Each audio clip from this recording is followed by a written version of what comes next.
Normally, I write a New Year's letter to recap the past year, but this year I'm doing a video instead.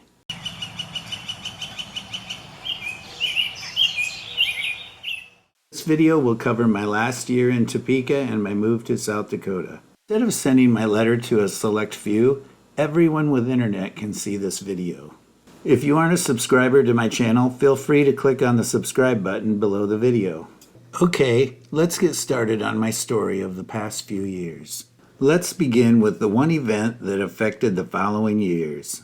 On February 13th, 2019, I was running to my backyard, tripped, flew through the air, and my head landed on a paving stone.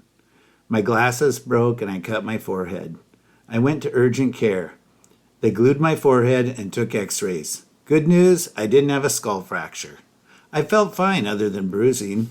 After a couple days, everything went downhill.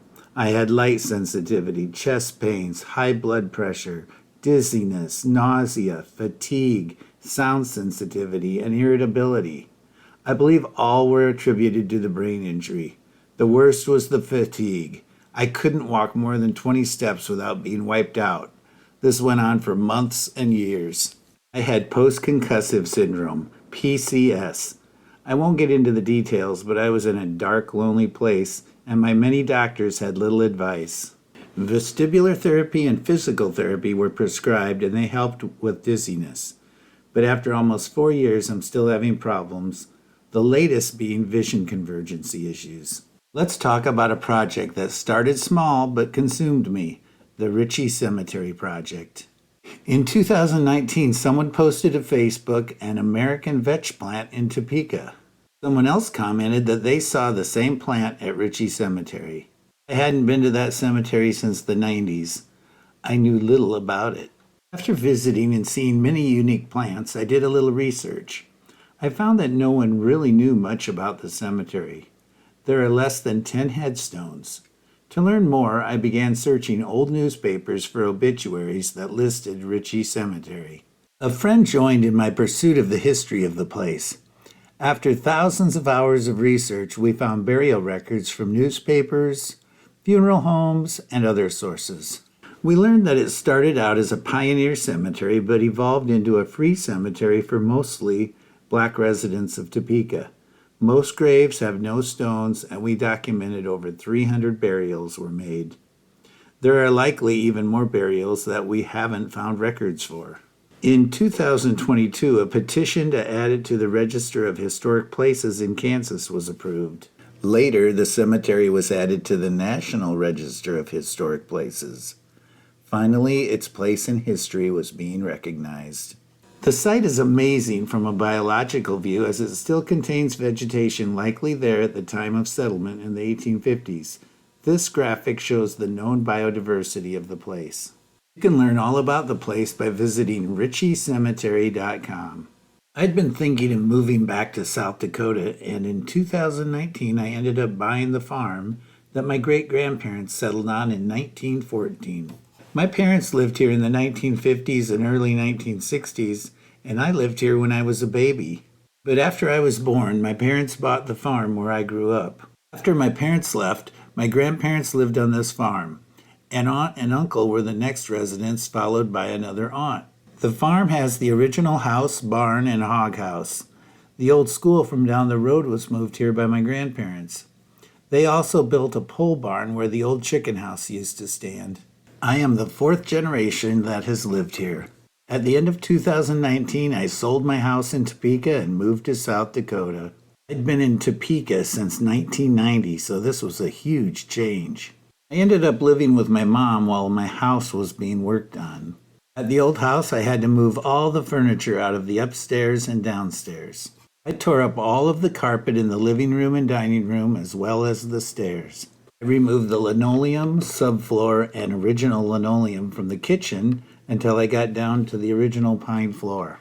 I thought I could refinish it, but it was badly worn by use by my ancestors. I ended up tearing out hard maple flooring from my uncle's old house and cleaning it up. Motion from scraping boards aggravated my head injury, and I completely quit working on the house. This prompted me to see a doctor who prescribed physical therapy, and that helped me with the dizziness. Later, I was able to put a linseed oil finish on the pine floor and a polyurethane finish on the maple floor. Finally, kitchen cabinets and countertops were installed in the kitchen. The trees around the farm contained hundreds of invasive Chinese elm and Russian mulberry trees. There were also hundreds of downed branches from the past 100 years. I girdled hundreds of invasive trees to make room for beneficial trees. Follow the link at the top of the video to learn to girdle a tree. I cut and piled fallen branches to make over 50 brush piles. These were later burned to remove them. Furthermore, I used a mattock to chop out hundreds of European buckthorn and Asian honeysuckle shrubs. Follow the link at the top of the video to learn to kill honeysuckle with a mattock. Where I couldn't walk before, I was able to access the trees. Things were looking much better. Interestingly, these activities didn't bother my brain, but unpacking just one box would make me dizzy. The amount of junk strewn in the trees was extensive. I got a truck-sized dumpster and filled it with old fence, iron from the old windmill, and other odd junk. It's so nice to have the junk gone, but there is more to remove. Some of my favorite finds while cleaning up was a 1920 South Dakota license plate, a spring-loaded fish gaff, and an Auburn rubber toy tractor. One day I'm walking in my trees and I hear a meowing and see a snot-nosed kitten. I really didn't want it, but a day later it made it to the house. I adopted it and started feeding it. I thought it was a girl because it was so dainty looking. I named it Corona after the coronavirus. The kitten was a lifesaver. I really couldn't be around people because my brain couldn't filter out conversation, which then made me dizzy and sick. And little Corona always wanted to climb on my shoulders to be next to my broken brain. Every time I picked her up, she climbed and scratched me until she was on my shoulders. When she became an adult, I noticed Corona wasn't a girl. I tried to wean myself from saying her and began saying he. Corona was my cat. He was afraid of everyone but me. Sadly, I went to Topeka for 5 days, and when I returned, Corona was gone. He showed up on my trail camera from the night before, but I never saw him again. I'm hopeful he stowed away in the furnace van that was here the day after I got home. I like to think he is now living in Mitchell. It's been over a year and I still miss that special cat that came when I needed him most.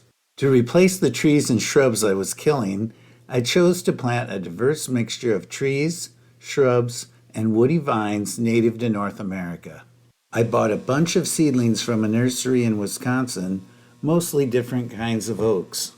I also collected seeds of local trees and planted them, like these Kentucky coffee tree seeds. Let me tell you, planting a tree is hard work. First, you determine where to plant the tree. Next comes digging a hole bigger than the tree roots. After planting it, you must place a tree tube around it to protect it from rabbits. A 5-foot tall tree cage is necessary to protect the tree from deer. To keep the tree alive, you must kill any grass around the tree. Mulching the tree with wood chips helps retain moisture. Lastly, you have to water the tree through the season if it doesn't rain, and we received little rain in the past 2 years. Multiply those tasks times about 300, as that is how many trees I have planted. I also started a shrub orchard south of the house in an area that was mostly invasive smooth brome grass. I built tree cages from old woven wire fence to place around the trees. Some fruit I planted include Nanking cherry from my mom's, sand cherry from my brother's pasture, and buffalo currant that was already on the farm. I was relatively successful until the deer and rabbits ate everything, but things did grow back. In 2022, I even harvested my first berries of buffalo currant and made some jelly. I also harvested choke cherries for jelly that were saved from the onslaught of Asian honeysuckle and Chinese elm. There was no garden, but the area where I wanted a garden was covered in fallen trees and old fence. My sister brought her rototiller and we tilled an area that produced a decent garden the first year. Unfortunately, the deer discovered the garden and ate most of it. I started expanding the garden by spraying brome grass and tilling the soil. The soil is a beautiful sandy loam, perfect for asparagus. I collected local asparagus fruit from road ditches and planted it in rows. Now I have 4 long rows of asparagus, which should produce ample crops of asparagus for me and the deer. In 2020, I ordered 3 apple trees, planted them, and even got a few apples in 2022. I started researching apple varieties and learned how to graft a scion to a rootstock.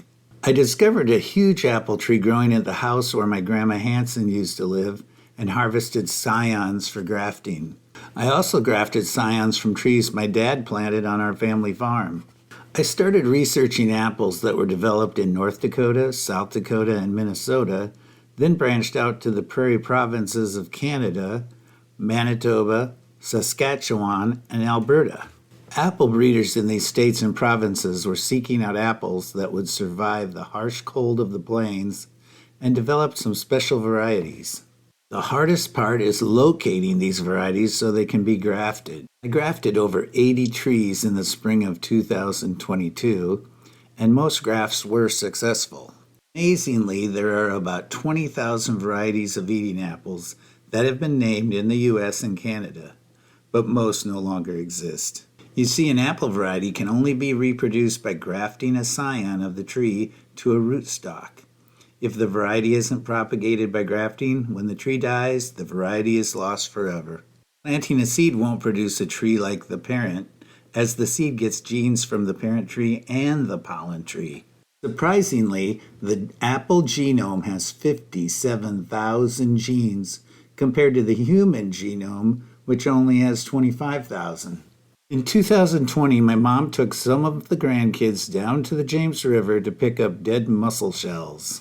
I thought nothing of it, as we often picked up clam shells along the river as kids.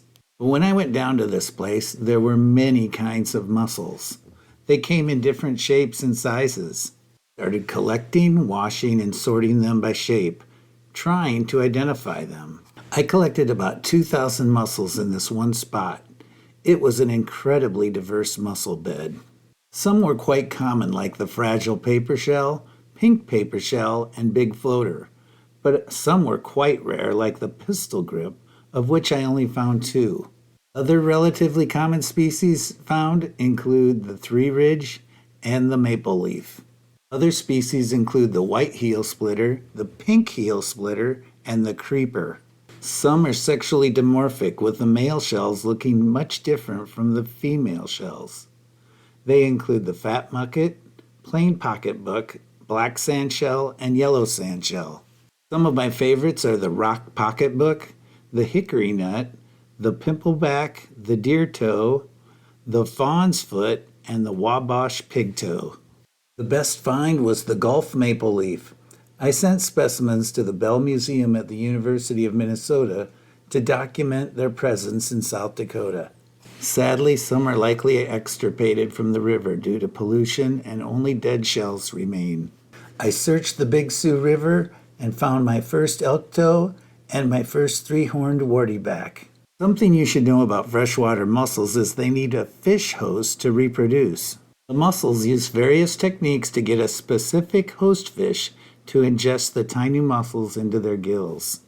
Once the mussels are large enough, they fall off the fish and start feeding on their own. I'm often looking for wild plants that are rare or uncommon. One of the coolest finds was Macoun's barley.